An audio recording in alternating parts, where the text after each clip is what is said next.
As I mentioned earlier today, we're hearing the scripture, we're hearing this story from John about Jesus, as I think I said, busting up the temple earlier.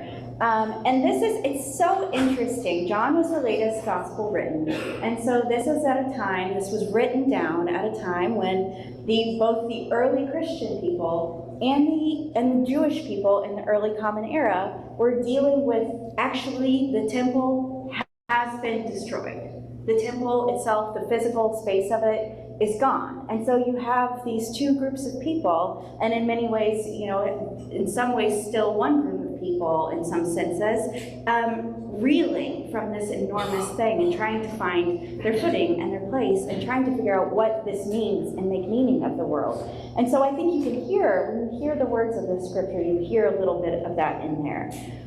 So as we hear these words, may we find something stirred up in us to move forward, to act, to be God's face.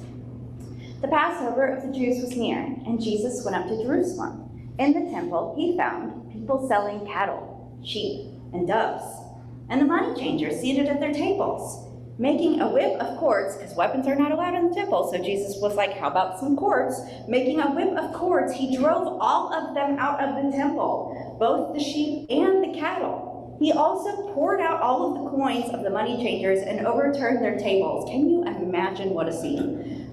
He told those who were selling doves, take these things out of here. Stop making my Father's house a marketplace.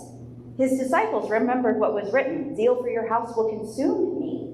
Then they said to him, what sign can you show us for doing this? Jesus answered them, destroy this temple, and in 3 days I will raise it up.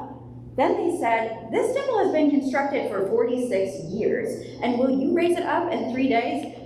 And for all of the writer of John's faults, he sometimes just hits things right on the nose for us and makes sure we get the point. He says, but he was speaking of the temple of his body.